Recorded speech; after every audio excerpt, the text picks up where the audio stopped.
Hello, Daphne here. Welcome back to my channel, WOFAL, Woman of Faith on Wheels. Today, I am going to be talking about the camping way, living differently, and I'm going to be doing it a little bit different than a lot of people probably in campers. But before I get started on that, I would like to say a huge heartfelt thank you to all of my friends and coworkers who got together and presented me with a gift card as I left, and my neighbors as well, who presented me with a gift card the day before I left. I sincerely appreciated those, and they were used Monday at Walmart after I got here to buy food and supplies and water and just a few other small things. So thank you from the bottom of my heart. This one I said is the camping way, living differently.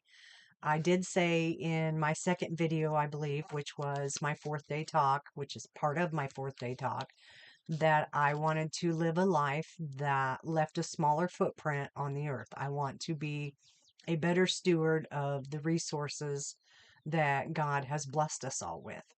With that being said, I'm going to start off with power usage. I've only ran the AC unit once since I've been here, and that was on Friday. I turned it on for Cooper, actually, before I left to go to the assessor's office to register my vehicles and get my license plates. So it ran for maybe 2 to 3 hours, which wasn't bad. And as soon as I got back, I shut it off. Currently, I am sitting at, since Monday night, 14 kilowatts of power usage because I rarely use the AC. I'm not using anything electrical to cook. I use a fan. I put it in the shady part of the shaded window and pull in cool air during the day. And as the sun moves, then I'll move it to the other side and pull in a little bit cooler. I mean, it warms up. It's been like 85 here, but it's not horrible. I get pretty warm and I'll break a sweat because I'm busy in here at times, but that's not a big deal. Cooper's not overheating, so I am not concerned about that. And if it was like 100 degrees, yes, I would probably be running it a little bit more. But 14 kilowatts, that's not much. That's not much at all. I did some research. The research I found says the average daily usage for 1 to 2 people is 15 to 20 kilowatts a day. Wow, I'm at 14 kilowatts in 5 days. I am really happy with those results. Part of those results have come from choices that I have made about cooking. I had I had ideas that I was going to buy a crock pot so that I could cook things all day if I was working and come home and have something to eat. And I started looking at the wattage on that, and I'm like, oh, that's going to pull a lot of power. Not that I'm going to be paying for power, but number one, I want to be a better steward. Number two, campers are not built the way they were 20, 30 years ago. I worked at Fleetwood, a travel trailer factory and manufacturer. And even then, I started to see how they were cutting costs to try to make a cheaper product.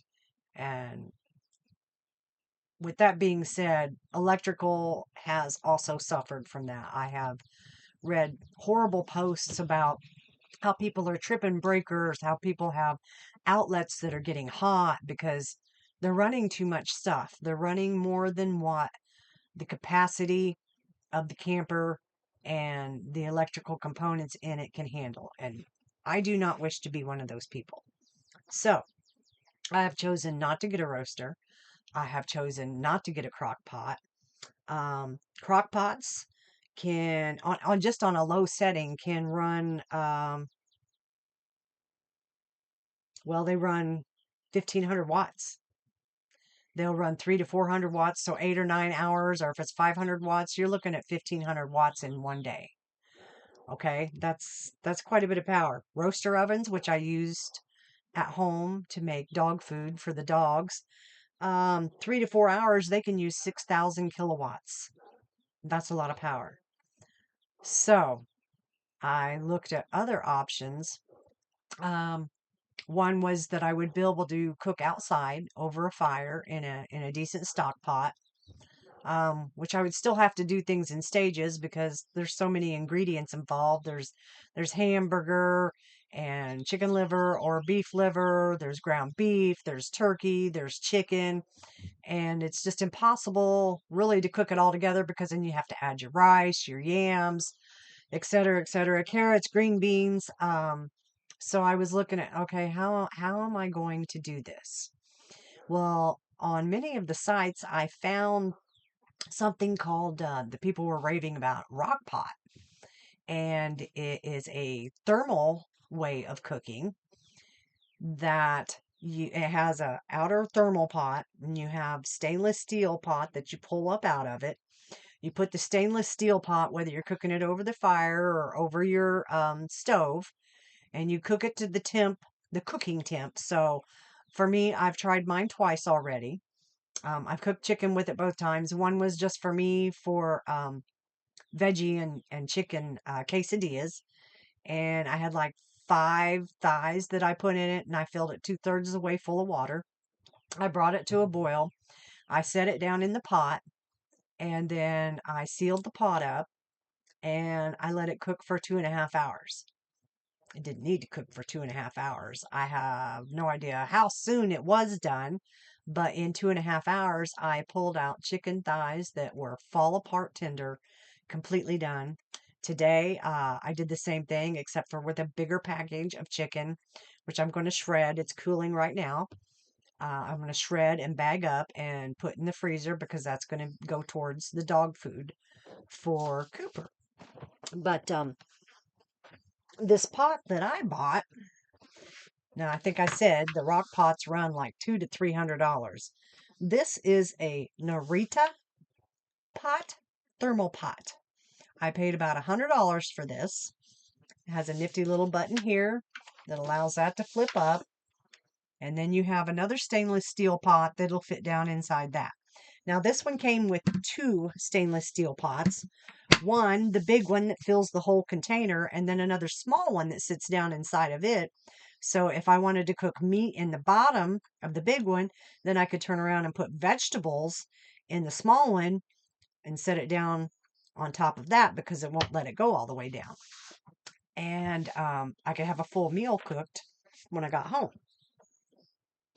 So I have decided I'm probably going to use that as well to cook Cooper's dog food and just do it in stages because I could, as quickly as it cooks things, I could do 2 or 3 things in one day and finish up the next day and then just mix it all up and I'm good to go. And Cooper's a happy boy.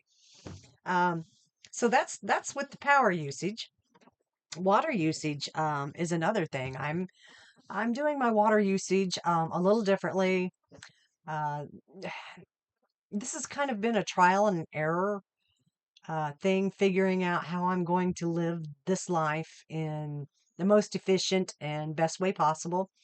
I had decided I did not want to buy bottled water all the time anymore. So I initially bought a water purifier off of Amazon. And then as I was getting down to the nitty gritty for how much weight am I truly pulling with this truck, and making sure that I am not overweight, I started getting rid of things. I'm like, well, the water purifier's got to go. So I did find another cool little thing on Amazon. I opted to go for the buy the 3 gallon jug and fill it up, and then I found this handy dandy little thing, and I think I only paid like $7 for it. This is a rechargeable, USB rechargeable water dispenser. And it just fits right over the top. It came with a little rubber thing that goes over the top of the cap, where the cap should be. And then this fits down in it, and it just has a little button that you push, and then it dispenses the water. When you're done, you push it again, and it stops dispensing the water. So I've been really, really happy with that. I realized that 3 gallons of water might last me 4 days. Yeah, I don't drink as much water as I should because yeah, I'm trying to be a little healthier. But I'm not gonna lie, I have bought myself some cherry Pepsi. I'm trying not to do more than one a day because I need to lose some more weight. I kind of packed on some weight for Christmas and I am trying to get healthier. So, with that being said, when I went back yesterday to Walmart and filled up my 3-gallon jug, I also bought 3 more gallons so that I can just fill it back up and not have to make runs to Walmart. Yes, Walmart isn't that far, but I don't want to have to drive every day just because I need water. Um, and this saves me from having to constantly use a water filter because I already have filtered water, and then my plastic, I'm just, I'm just not wasting plastic. I'm just not throwing a bunch into the dumps, which is where a lot of it truly ends up, whether we recycle it or not. I've watched some documentaries on it, and I urge you, look it up, watch them.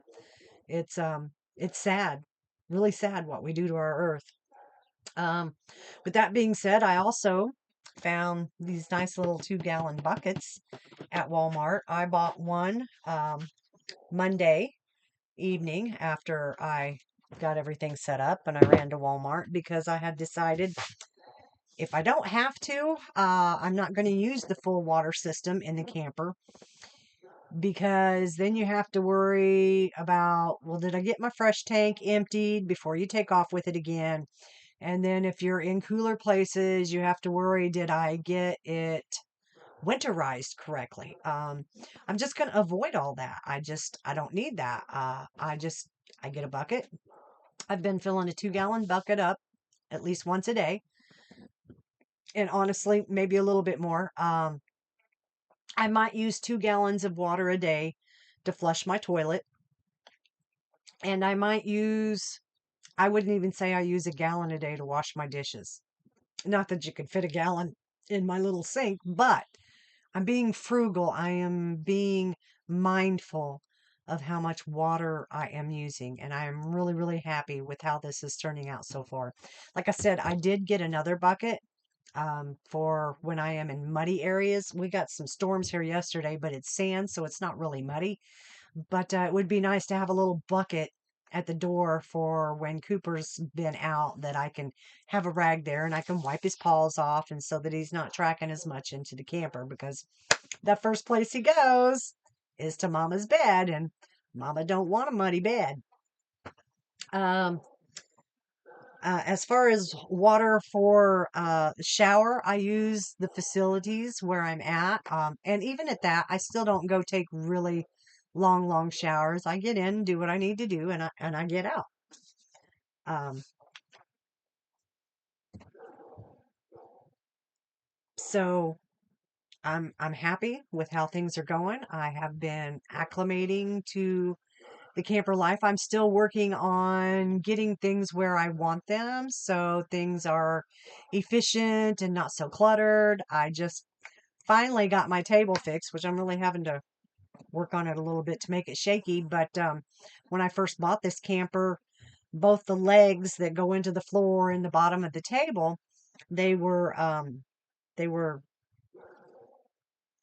instead of flared out, they go in, and they were too narrow. They were just the table would just rock something crazy. So I got my little craft hammer out and I went outside and I put them on a board and I went around all the edges and hammered them out and hammered them out.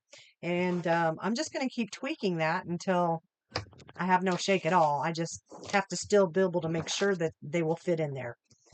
Um, so that's part of how I am acclimating to camper life. I am happy. I am at peace. And so far, everything has been comfortable and working out great. And even Cooper's always comfortable. He loves my bed. Look at that. He's a happy, peaceful boy. Hi, Cooper. I thank you for visiting my channel, and I encourage you, if you find any of this helpful at all, please don't hesitate to share it with anybody. I intend to live a better life, a healthier life, and be a better steward for our earth. Thank you. God bless you. Have a wonderful day.